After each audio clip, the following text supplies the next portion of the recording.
Welcome to americano spoken English, Ameerpet, Hyderabad.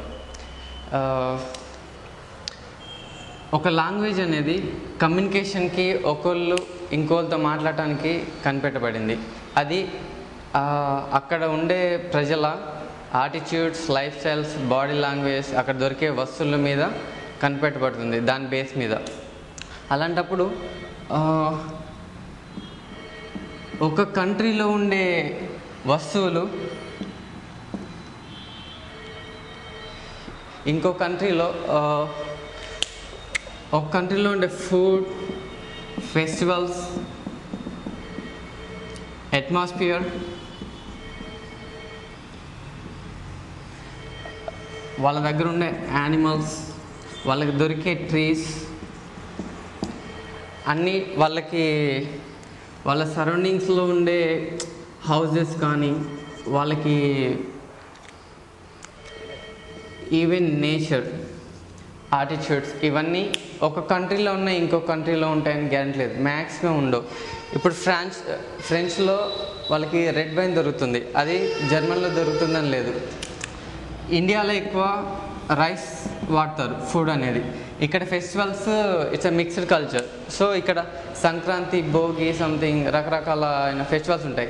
అమెరికన్స్కి ఇప్పుడు సంక్రాంతి అని చెప్పేసి వాళ్ళకి తెలియదు, ఎందుకంటే వాళ్ళకి లేదు. సంక్రాంతిని ఇంగ్లీష్లో ట్రాన్స్లేట్ చేయలేం. అలాగే ఒక పండగకి మనం చేసుకునే పిండి వంటలు కానీ అవన్నీ ఇక్కడ రైస్ ఐటమ్స్ వాడతారు, అక్కడ వాడరు. అమెరికాలో ఉండే యానిమల్స్ అనేవి ఆస్ట్రేలియాలో ఉంటాయని గ్యారంటీ లేదు.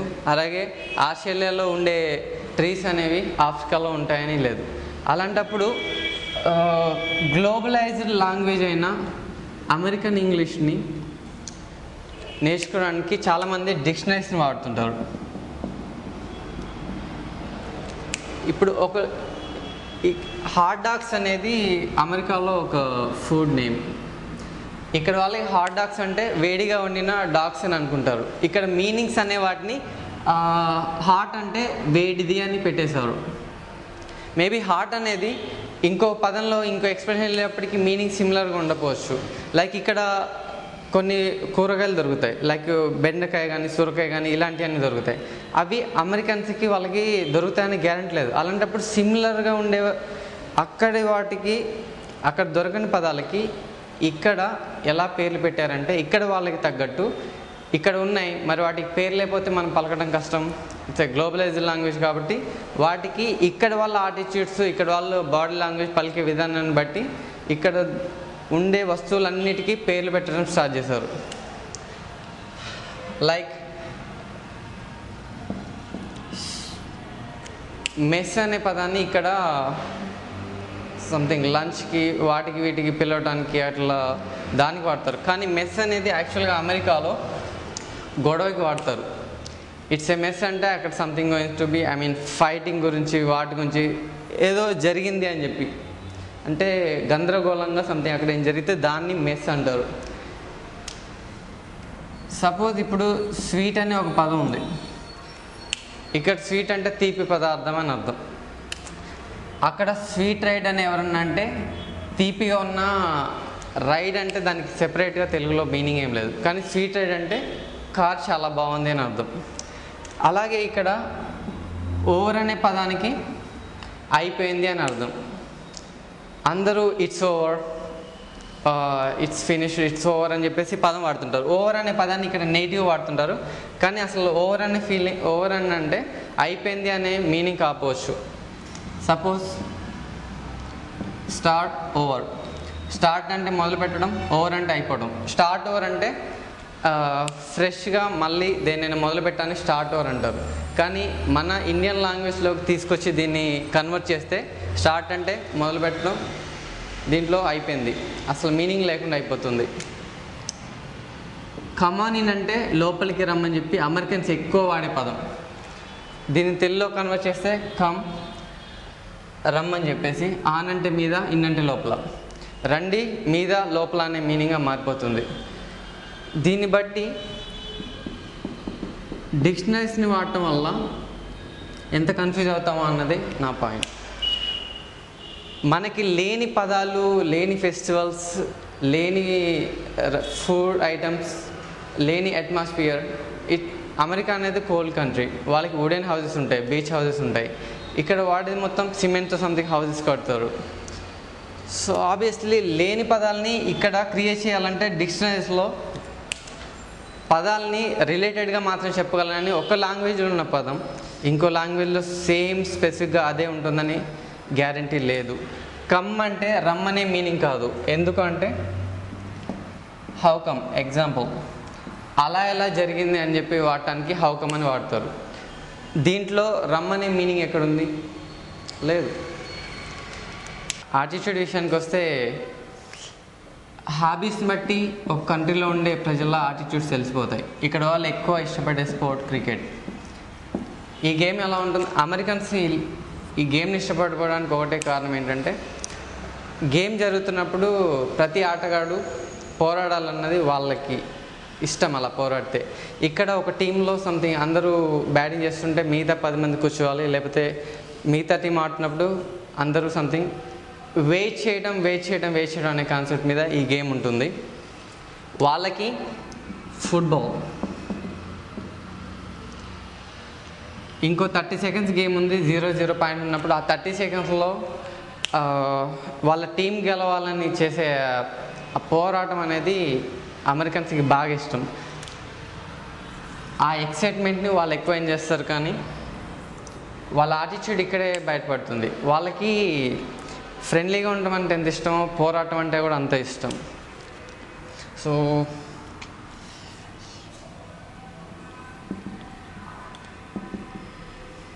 అమెరికన్స్ గ్రామర్ని ఫాలో అవ్వరు. అసలు ఏదైనా లాంగ్వేజ్ మనకి రావడానికి గ్రామర్ రావాల్సినంత అవసరమే లేదు. తెలుగులో బాగా మాట్లాడాలంటే వాళ్ళు బాగా మాట్లాడగలిగే వారికి అరే గ్రామర్ వస్తుందన్న గ్యారంటీ ఏం లేదు. గ్రామర్లో రెగ్యులర్ సెంటెన్సెస్ మాత్రమే ఉంటాయి. ఏ లాంగ్వేజ్లో అయినా రెగ్యులర్ సెంటెన్సెస్ చాలా తక్కువ ఉంటాయి. ఒక రోజులో మనం మ్యాక్సిమం వాడేది ఎక్స్ప్రెషన్సే. ఎక్స్ప్రెషన్స్ అంటే ఏం లేదు, ఏ ఎమోషన్తో అయినా మనం ఇచ్చే స్టేట్మెంట్ని ఎక్స్ప్రెషన్ అంటాం. అది కోపం కావచ్చు, భయం కావచ్చు, బాధ కావచ్చు, జాలి కావచ్చు, అసూయ కావచ్చు. ఎక్స్ప్రెషన్స్ అనేవి హిస్టరీలోంచి పుట్టవచ్చు. వాళ్ళ ఆటిట్యూడ్, లైఫ్ స్టైల్, ఎనీథింగ్, వాళ్ళకున్న స్టేట్మెంట్స్ అనేవి కొన్ని వాళ్ళ క్యారెక్టరైజేషన్స్ మీద డిపెండ్ అయ్యి వాళ్ళకి దొరికే వస్తువుల మీద కూడా ఉండొచ్చు. వేరే కంట్రీ వాళ్ళకి సేమ్ హిస్టరీ ఉండదు. కాబట్టి ఇప్పుడు అమెరికాన్స్లో అబ్రహం లింకన్ నుంచి ఒక గొప్ప ప్రోవెబ్స్ ఉంటాయి. ఆ ప్రోవెబ్ మనకు అర్థం కాదు, ఆ ఎక్స్ప్రెషన్ మనం చేయలేం, ఎందుకంటే మనకు అబ్రహం లింకన్ ఇక్కడ వాడుకోవాలి. సో అలాగే మనకి ఇక్కడ ఉన్న ఏదైనా హిస్టరీ గురించి వాటి గురించి వాళ్ళకి చెప్తే శ్రీకృష్ణదేవరాయలు అని చెప్పేసి ఒక రాజు ఉన్నాడు. అమెరికన్స్కి తన ఎవరో పేరు కూడా తెలియదు. ఇప్పుడు అష్టావధానం అనే పదం ఉంది, అష్టాచయం అనే గేమ్ ఉంది. వాటిని ఇంగ్లీష్లో కన్వర్ట్ చేయలేం, సేమ్గా మీనింగ్ మారిపోతుంది. ఇక్కడ వాళ్ళు ఇంగ్లీష్ని ఎలా వాడతారు అంటే ఫుల్ సెంటెన్స్ని మాట్లాడటం ఎలాగో తెలియక కమింగ్ వరకే ఇంగ్లీష్, కమింగా, చైరా, పర్సనా, ఆటిట్యూడా, వేర్ ఆర్ యూ గోయింగ్ అన్నంతవరకు ఇంగ్లీష్. యూ గోయింగ్ దేర్ కలిపేసి వాళ్ళకి ఫుల్ ప్లెజ్డ్గా సెంటెన్స్ అనేది ఎలా చెప్పాలో తెలియక. అండ్ వన్ మోర్ థింగ్, ఒక పదం ఇంపోర్ట్ అవుతుంది ఇండియాలో, ఆ పదం ఎక్కడో ఎవరో ఒక అమెరికన్ మాట్లాడుంటాడు, అది ఇండియా మొత్తం రివాల్వ్ అవుతుంటుంది. లైక్ ఒక పదం వాట్సాప్ కానీ షిట్ అనే పదాలు వస్తే కంట్రీ మొత్తం వాడుతూనే ఉంటారు వీటిని. ఇది భోజనం చేసేటప్పుడు వాళ్ళు వాడరు అమెరికన్స్. ఇక్కడ వాళ్ళకి ఎలా మాట్లాడాలో తెలియక ప్రతి ఒక్కళ్ళు, ఒక పిల్లాడు వాళ్ళ ఫాదర్తో అంటాడు, ఒక లెక్చరర్ సంథింగ్ వాళ్ళ స్టూడెంట్తో అంటాడు. సో ఏంటంటే ఇక్కడ లాంగ్వేజ్ని పొల్యూట్ చేస్తున్నారు ఆబ్వియస్లీ. సో ఒక పదం తెలిస్తే అదే పదాన్ని లైఫ్ టైం వాడుతుంటారు ఇక్కడ. మేబీ లైఫ్ టైం అనే కాంబినేషన్ ఇక్కడ ఉండకపోవచ్చు. వీళ్ళు ఎలా వాడతారంటే లైఫ్ అంటే జీవితం అని చెప్పేసి ఒక అర్థం పెట్టుకుంటారు, అండ్ టైం అంటే సమయం అని చెప్పి. మేబీ లైఫ్ టైం అనే అక్కడ ఉండకపోవచ్చు. ఇప్పుడు షుగర్ అనే పదానికి ఇక్కడ మీనింగ్ మార్చేశారు. షుగర్ అంటే చక్కెర వ్యాధి అని చెప్పేసి షుగర్ వచ్చింది అంటారు. లైక్ ఏంటంటే అమెరికాలో షుగర్ అంటే వాళ్ళకి తెలియదు, డయాబెటిక్. ఇక్కడ డయాబెటిక్ పొరపాటున మనం పేషెంట్ అని పెడితే ఇక్కడ ఆస్తమా పేషెంట్ అని ప్రతి దాని పక్కన పేషెంట్ అని పెట్టేసి క్రియేట్ చేసేస్తారు. లైక్ ఏంటంటే బాయ్ ఒక చోట ఫెయిర్ పాయింట్ అనే పదం విన్నాం. ఇక్కడ వాళ్ళు ఎలా క్రియేట్ చేస్తారంటే లాంగ్వేజ్ ఎలా కన్వర్ట్ చేసేస్తారంటే ఫెయిర్ షర్ట్. ఇది మన వాళ్ళు ఆ లాంగ్వేజ్ తెలియక వాడే క్రియేటివిటీ. ఫెయిర్ పాయింట్ అన్నాగా అని చెప్పేసి excellent point, have a nice day అన్నాగా అని చెప్పేసి have a good day, have a beautiful day, have a wonderful day అని చెప్పేసి వాడేస్తుంటారు. ఒక లాంగ్వేజ్ మనకి రావడానికి కొన్ని రూల్స్ ఉన్నాయి. ఒకటి, మనం కన్వర్ట్ చేయొద్దు. నైస్ అని ఉంటే అక్కడ వండర్ఫుల్తో రీప్లేస్ చేయాలని అవసరం లేదు, వండర్ఫుల్గా ఉంటే అక్కడ బ్యూటిఫుల్తో రీప్లేస్ చేయాలని అవసరం లేదు. అప్పుడు మీనింగ్ మారిపోతుంది. స్వీట్ రైడ్ అంటే కార్ బాగుంది అని అర్థం, అంతేగాని అక్కడికి వచ్చేసి హాట్ రైడ్ అని చెప్పేసి క్రియేట్ చేయాలంత అవసరం లేదు. ఈ కన్వర్షన్ అండ్ క్రియేటివిటీ, లేని పదాలని కొత్తగా క్రియేట్ చేయడం, తెలిసిన ఒక్క పదాన్ని జీవితం మొత్తం వాడాలని ట్రై చేయడం, ఎండ్ ఆఫ్ ది డే అని ఎక్కడో వింటే ఒక వారం 2 వారాల నెల పాటు ప్రతి సెంటెన్స్ ముందు ఎండ్ ఆఫ్ ది డే అని వాడటం.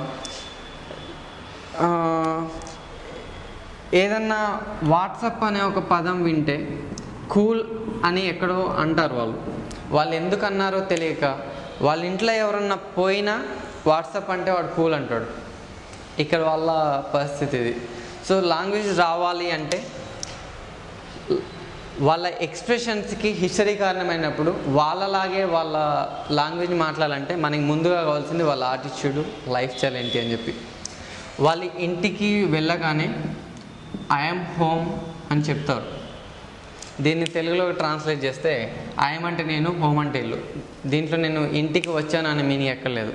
వాళ్ళు వెకేషన్కి వెళ్ళినా బయటికి వెళ్ళొచ్చినా ఖచ్చితంగా ఇంట్లో వాళ్ళకి ఇది ఇండికేట్ చేస్తారు. అంటే వాళ్ళతో పాటు జీవించే సంథింగ్ వ్యక్తులకు వాళ్ళు ఇచ్చే రెస్పెక్ట్. కల్చర్ లేదు అనుకుంటారు, ఇది కల్చరే. మనం కాపీ చేసుకొని ప్రతిదాన్ని వాళ్ళు క్రియేట్ చేస్తారు. క్రియేటివిటీ వాళ్ళ ఎడ్యుకేషన్ సిస్టమ్ అలా ఉంటుంది కాబట్టి. మన వాళ్ళు ఒక కాపీయింగ్ చేస్తారు కాబట్టి సరిగ్గా అర్థం చేసుకోకుండా, వాళ్ళు ఏంటని అర్థం చేసుకోకుండా కాపీ కొట్టడం, జిరాక్స్ కాపీలు తీయడం, దాని మీద కల్చర్ లేదు అది అని చెప్పేసి వాళ్ళ మీద స్టేట్మెంట్ చేయడం.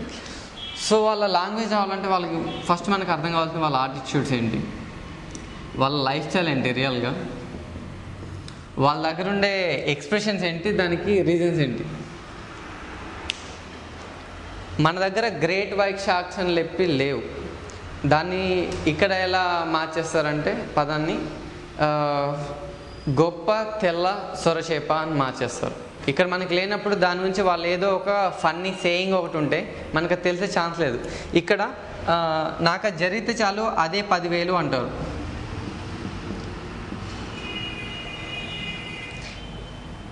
ఇంగ్లీష్లో వాళ్ళకి డాలర్స్, బక్స్, సెంట్స్ ఉంటాయి కానీ రూపీస్ ఉండవు. ఇది ఒక ఎక్స్ప్రెషన్. దీన్ని ఎగ్జాక్ట్లీ ఇంగ్లీష్లో ట్రాన్స్లేట్ చేయడం అనేది పాసిబుల్ విషయం కదా, ఎందుకంటే వాళ్ళకి అక్కడ అది లేదు. So regular sentences different. Regular sentences ఏంటంటే హౌ ఆర్ యూ అని ఒక పదం ఉంది. బ్రిటిష్ వాళ్ళు మనం వదిలి వెళ్ళిన దగ్గర నుంచి ఇదే వాడుతున్నారు. హౌ ఆర్ యూ అంటే fine thanks, fine thanks. How are యూకి అలా అని కాకుండా ఇంకా ఏం అడగాలో ఇక్కడ ఎవరికి తెలియదు. Like how are you doing అనొచ్చు, హౌ ఇస్ ఇట్ గోయింగ్ అనొచ్చు, వాట్స్ గోయింగ్ అనొచ్చు. ఇలాంటివి వాడరు, ఒకటే పదం. ఎందుకంటే నేరోగా లాంగ్వేజ్ వాడతారు కాబట్టి ఈ ప్రాబ్లం వస్తుంది. వాళ్ళ ఎక్స్ప్రెషన్స్ కూడా తెలియాలి అంటే వాళ్ళ ఆటిట్యూడ్స్, లైఫ్ స్టైల్ని ఫాలో అవ్వాల్సిందే. వాళ్ళలాగే మాట్లాడాలనుకుంటారు కానీ ఇక్కడ మీనింగ్స్ని అండ్ ఇక్కడ ఎక్స్ప్రెషన్స్ని వాడి వాటిని కన్వర్ట్ చేసి ఇంగ్లీష్లో మనం మాట్లాడలేం అమెరికన్స్ లాగా. సో దీనికి ఈ కమింగ్, డేటింగ్ ఇలాంటి పదాలు మొత్తం, ఇది డేటింగ్ వరకు ఇంగ్లీష్ పదం, గాని తెలుగు రెండింటిని కలిపి అటు ఇటు కానీ లాంగ్వేజ్ లాగా మాట్లాడవద్దు. సో వాళ్ళు పలకరించే విధానం దగ్గర నుంచి వాళ్ళు చెప్పే ఎక్స్ప్రెషన్స్ని మనం యాజ్ ఈజీగా ఫాలో అవ్వగలిగినప్పుడే మనం వాళ్ళలాగా మాట్లాడటం అనేది పాసిబుల్ అవుతుంది.